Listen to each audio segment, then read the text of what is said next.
EGM Network. Welcome to the Lori Davis Show, where it's all about the amazing lifestyle on our Treasure Coast. And here's your host and realtor for life, Lori Davis. Hello, and welcome to the show. We're so glad you guys can be with us here today on the Lori Davis Show. And we are sponsored by Dale Sorensen Real Estate. And the reason that we do this show is to talk about Vero Beach and the lifestyle that we have here in Indian River County. And one of the key features of that happens to be our Indian River Lagoon. The health of that lagoon is an integral part of what makes this such a beautiful place to live. People love living on the river. People love fishing in the river. People love water skiing in the river. There's so many things that people do there. And, you know, we have an ocean, and a lot of people have an ocean. Florida's got a lot of oceanfront and, you know, Gulf front property. But having that lagoon, it's so special. And I mean, statistically, it's something that's I've got the statistics coming in about exactly what it is, but what a special estuary it is. But our guests today are a group of young women and men who are here to talk about an organization that is committed to raising awareness about the Indian River Lagoon. And thereby drawing attention to that, they hope to make a difference in Indian River County for future generations. What I also love about this organization, it's called Lines in the Lagoon, is they've been doing this for 12 years, okay? But I've been doing my show for at least 6, and I did it with Cindy Getz before that. And I've been watching kids and their brothers and sisters come down through and be a part of this. And I just think it's wonderful. The legacy is amazing, and what they're doing is so important. And we are just, it's a special place in my heart. So my thoughts, Indian River County, I love the Indian River Lagoon. I love Jim Davis hates boats. So anybody that wants to ask me out on your boat, I will go. But Jim will not. So it's only one extra body, not 2. But anyway, it happens all the time. But I love being out there for fishing and fun and just cruising around and going out and have lunch on one of the islands or something like that. There's so many things to do. What's going on? Dale Sorensen Real Estate by the numbers. We haven't really talked about that. It's the beginning of September, and we're at $492 million for the year, Indian River, and that is Dale Sorensen Real Estate. That is 19.3% of the market share, which is just pretty good. We're just a little off last year. We but know that's not bad. That's pretty almost a fifth. Oh yeah. No, it's $500 million is a lot of money. It's a really good year for us.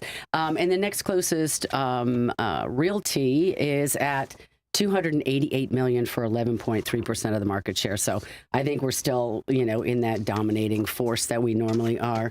And, we think we do it better. We like to we like to take care of our clients, and we enjoy what we do. And if you're looking for a professional, then I would highly call Lori Davis at Dale Sorensen Real Estate, or any of our staff, and our agents over there are really very well trained, and I think you'll have a great experience.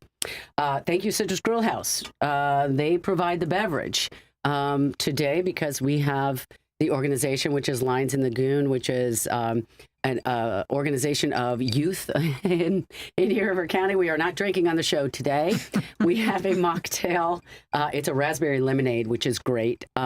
Cindy, I was looking at some statistics, and I had seen this before, but there is the amount of Americans drinking is falling significantly. And so, have you heard this? I know I read that. I read it. So one of my favorite seltzer waters is Spindrift. So shout out to them. And they went into the arena of doing an alcoholic whatever. Alcoholic whatever. And they've taken it away because of that. Yeah. And so now they're doing mocktails. I know. It's interesting. But that's great, because it's great. Because of the education. We're teaching kids that it's not, it's great to drink as whatever. So there are other options out there for you. If you're going to do it, obviously do it wisely. But Citrus Grill House, 1050 Easter Lily Lane. You can go there and have a fabulous martini. They make great drinks, but they also know that you can go out and have some mocktails and really enjoy it.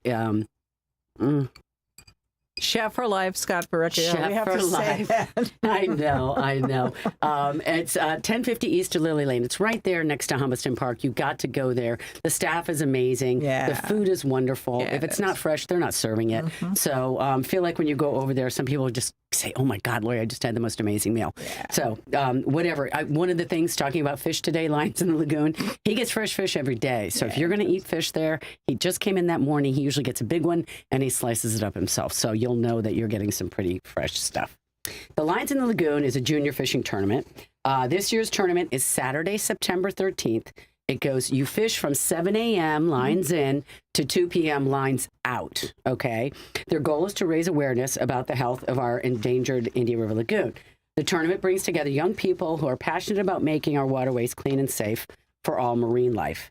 The Indian River Lagoon is one of the most biodiverse estuaries in North America and home to over 2,100 species of plants and 2,200 species of animals. It's kind of cool because we had Coastal Conservation, or we had Coastal Connections in last week with the turtles, and it's a big deal. It really does. It's the health of this lagoon and the health of the waters around us, whether it's the ocean or lagoon and all both, is very, very important to our life and lifestyle.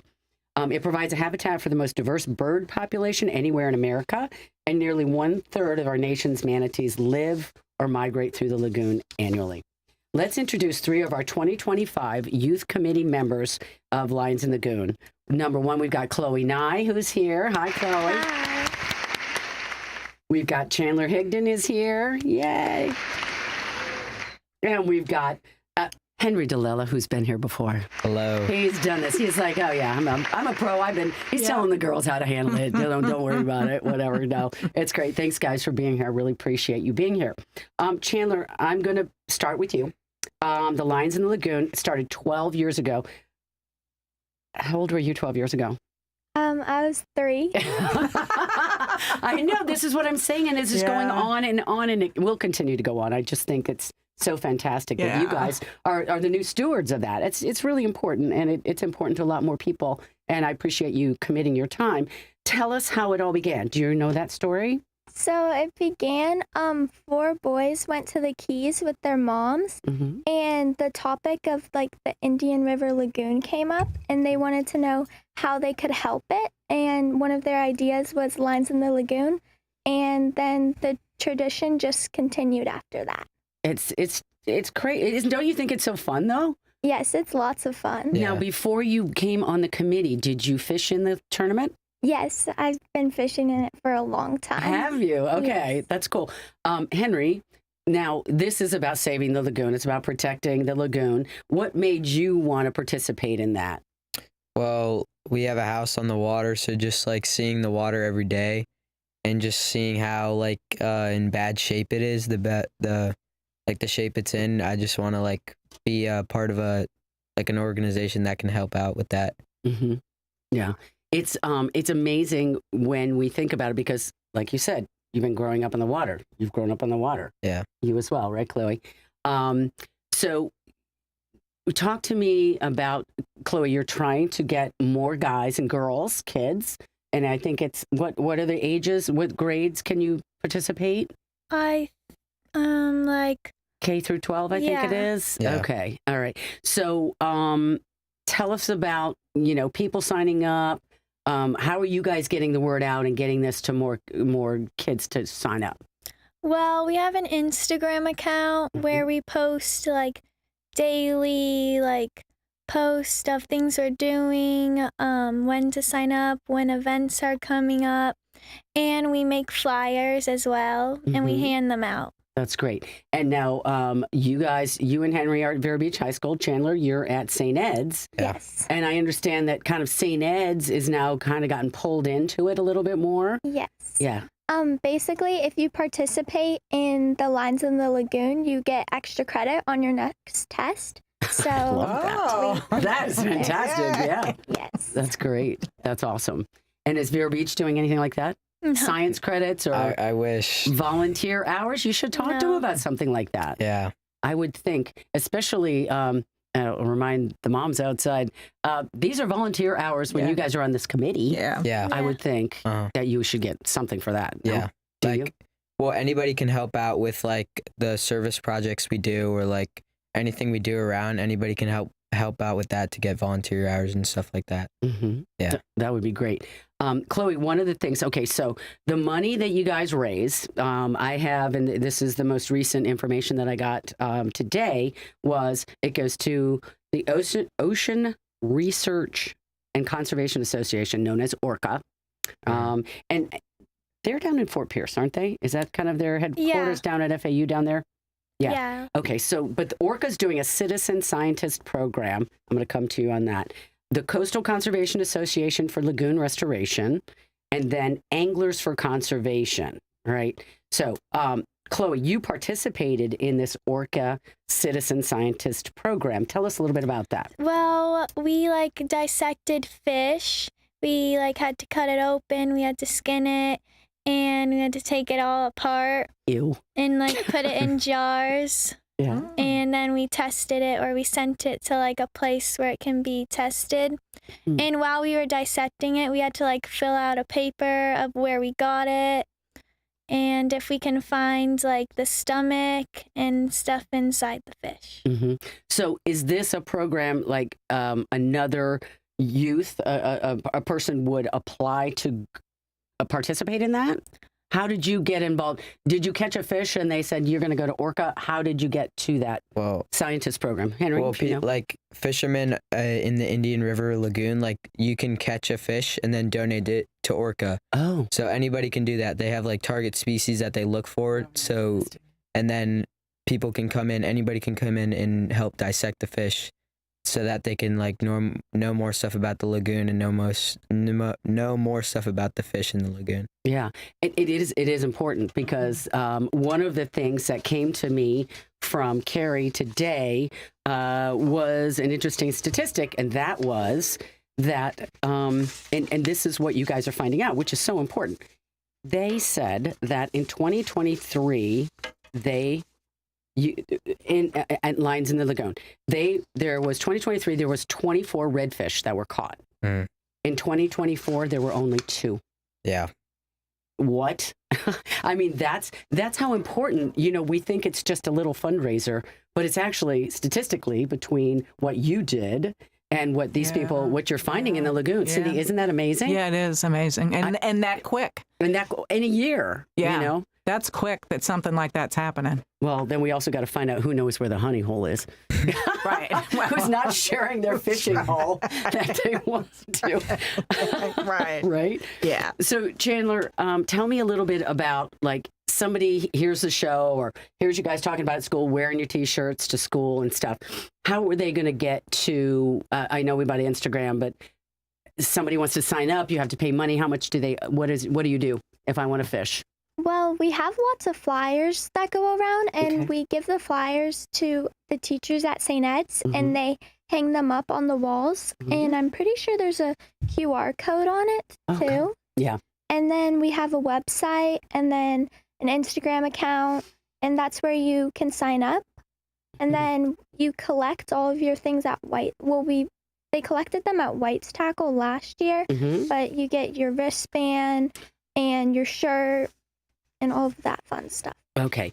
And so now I think I remember over the years, isn't there like do you meet like a captain's meeting the night before? Yeah. Yes, that's the captain. And we like make the bags, the goodie bags, and we put hats, like sunscreens, like the measure for like the fish, and like stuff for your face for like fishing. And tell me, Henry, what were you going to say? Just like, just a bunch of stuff that you would use that day. So everybody has the same tape measure. Yeah. How long is it? It's like mine's not better than your, like, my 12 inches is this big and your 12 inches is that. Yeah, it's all the same. Everybody gets the same one. They do? Yeah. Okay. So, Henry, what fish have you caught now, will you guys be fishing in this? Can you fish? We're not allowed to. You're not allowed to win. Unfortunately. Darn it. Yeah. Okay. Henry, tell me, what kind of fish have you caught in the past? I catch a lot of like snapper, snook off my dock. But that's just off my dock. Like a lot of tarpon are around. and just stuff like that. Yeah. Yeah, and I read somewhere you can't get tarpon because you can't take them out of the water. You can't, no. Okay, you have to let them. I mean, regardless, right, Chandler? You got to catch and release. Yeah. Yes. Okay, so what kind of fish have you caught in the past when you were participating and not working? I caught a grouper before and lots of snappers. And there is like a part like in the competition you can have the weirdest fish. Yes, tell me. And last year someone caught a puffer fish. Yes. Does it stay puffer when it comes out? No. No, it shrinks down. Yes. I know. They're so cool when they get big. They're still cool when they're down. Yeah. I mean, they're kind of a funky, square looking, odd looking fish. Chloe, have you fished? Have you done it? Yeah. Okay, what did you catch? I would catch puffer fish and grouper, and yeah. Okay. Anybody here ever won anything? I have not. No. I'm not good enough. Now, when I was reading, well, like I said, there are guys that get out in these boats and they know, like somebody knows a honey hole or somebody, whatever. Yeah. Okay, so there is one thing that I want to go over. There is a new gift that is coming out. All right, so photos, this is what happens. The rules of this thing are people are going to take their fish and they take the nose of the fish against the vertical side and then zero and go out. You submit photos as you catch them, or you just keep them until you're going to submit? You submit a photo and then it gets reviewed by the board. Okay. There's a new award honoring David Olson. Okay. David Olson, he was a big fly fisherman in town. He was a big guy at White's Tackle. Yeah. Apparently everybody knew him. So there's a new award, and that award is the David Olson Award, and it's the highest amount of inches caught with a fly rod. So, and it's a 9-weight fly rod. I don't know what that means, but apparently it's really great. So when you're catching these fish, is it the total number of inches of fish you catch or the biggest fish you catch? There's different categories, but we don't like do it by weight, it's by inches. Okay. So like you could get an award for like the biggest fish, you could get an award for like your fish all added up, and like a bunch of different awards for like types of fish, stuff like that. Yeah. Yeah. Okay. So this one for him, I guess, is total inches of how many? Inches. Yeah. For that award. For that award, that is. Okay, great. Well, listen, we have to pay for this with a commercial. Let's go to a commercial right now. We'll come back with the kids, make sure we've got everything in there that you need to know about getting into lines in the lagoon. And we'll be right back.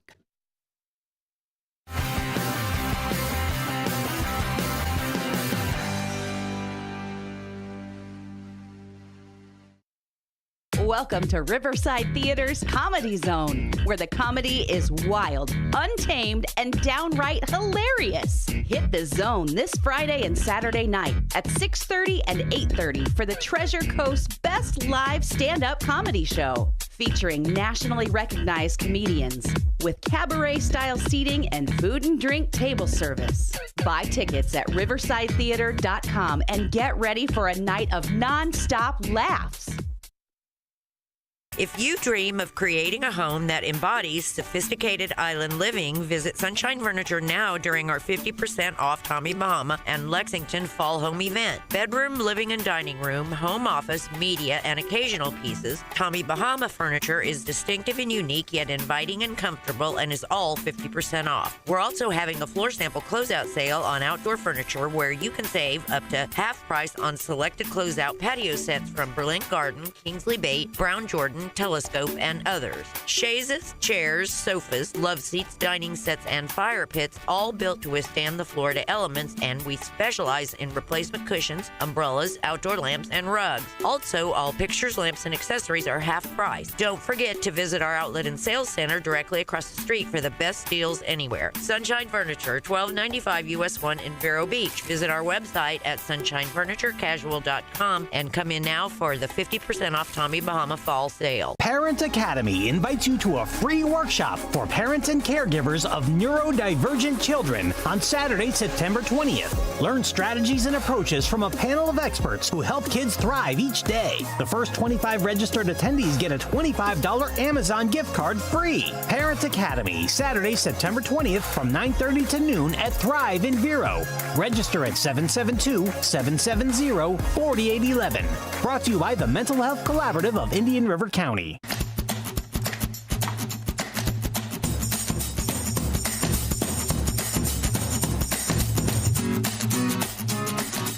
welcome back to the show. We have Henry DeLella, we have Chloe Nye, and we have Chandler Higdon here in the studio with Lines in the Lagoon. They are the 2025 Youth Committee for Lines in the Lagoon, this great fundraiser to save the Indian River Lagoon, to raise funds for that. Chandler, tell us a little bit about how much does it cost? Where can they go online, and any details about when's the last time you can sign up? Okay, so it costs $35, but you're also getting a shirt, a hat, and a bunch of different fishing stuff. Yeah, like swag. Yes. And the last day you can sign up is September 10th at 11:59 p.m. And after that you can't sign up anymore. And if you don't have Instagram, you can just search up linesinthelagoon.com, and that will take you right to the website. There you go. See, me as an old lady, I'm like, do I have to go to Instagram to do that? I don't know how to do that, That's just, I said for the old people, they got kids, grandkids, they want to get their kids. Oh, Henry, tell us, where can you fish to get in the tournament? You can fish anywhere. Like a misconception is like you have to be on a boat. Just anywhere in the lagoon you can fish. You can't be in a pond, but anywhere in the lagoon between the Fort Pierce Inlet and the Sebastian Inlet is where you can fish for the tournament. I love that. Because you were saying, and I think all of y'all were saying, you're just fishing off your docks a lot of times, right? Yeah. Mm-hmm. Off the seawall in the back of their house. Yeah. You got that. Okay. And then one of the things I wanted to do, guys, here we go. Pass that down. Pass it. Pass it. Pass it. Oh, that's yours. All right, guys, I want you, there's $40 in there. Each one of you is to find a friend that wants to be in it, and you're going to sponsor them into the Lines in the Lagoon tournament. Okay, so I want you guys to do that. All right, so somebody you know that might want to be in it, and you go, listen, man, don't worry, I'll sponsor you. All right, because it's about it's another level of stewardship. It's about getting people that need it, and maybe there's somebody at school you think would like to do it. I know there are people in town who do that, right? Are there people that sponsor fisher people? Yeah. That come to Lines in the Lagoon and say, hey, I'd like to bring 6 kids in or something like that. Mm-hmm. So, but anyway, that's for each of you to do. And then I also have a donation from one of my clients who said, I was talking to him today about what I was doing, so he's got another sponsorship in here. So you guys have 4 people that you're going to bring in. So that's great. So tell us a little bit about what you were doing with the oysters and that. Just tell me. Well, we were taking oysters, and then we were like cracking them open and making a hole like in the middle, like top, and then putting them on like a rope to put on like your docks. So like little animals and creatures can live in them, and it's just good for the lagoon. Creating an environment where the animals are going to come. Did I hear that you were in there drilling holes for that? I was hammering holes. My arms were tired by the end. But so was that a Lines in the Lagoon thing that you guys were doing, or how did that get? It wasn't just Lines in the Lagoon. Like, it was sponsored by us, but there were a lot of people like outside of Lines in the Lagoon that were helping participate in it too. I think that's a great thing. And is it just for people to put off their docks? Yeah. Yeah, okay. You hang it off your dock. Yeah, because I had we were talking about the oyster mats, Cindy, remember? That's what this is. Yeah. Well, this is different, though. Okay. This is actually a little bit different. This is like a hanging, it's like a vertical thing. Yeah, like a wind chime. Of oyster shells. I think it's fantastic. Yeah. It's fantastic. So in so many ways, you guys are really helping the lagoon, and I'm just so proud of all of you, and I will have this again next year and the next year and the next year. So when it comes up, if you guys want to call me and say, hey, Lori, we want to be on the show, just let me know. But I will always try and pick you up. There are some who name us some odd categories of fish winning things. You can be the what? We have the mystery fish. Yeah. Nobody knows what that is. So, it's a mystery. You pick a random fish before the tournament happens, and then like whoever catches that, the biggest one's the winner. Okay. Yeah. All right. And then there's the strangest. Like the ugliest and the weirdest. Yeah. I love that one too. Well, listen, Henry, Chloe, Chandler, thank you so much for being here today. Lines in the Lagoon, linesinthelagoon.com. Sign up, bring your children, K through 12. If you got grandkids, you've got neighbors, whatever. Get involved. It's amazing. Thank you, guys. I love what you do, and keep up the good work. Thank you. Good job. Bye-bye, guys. Bye.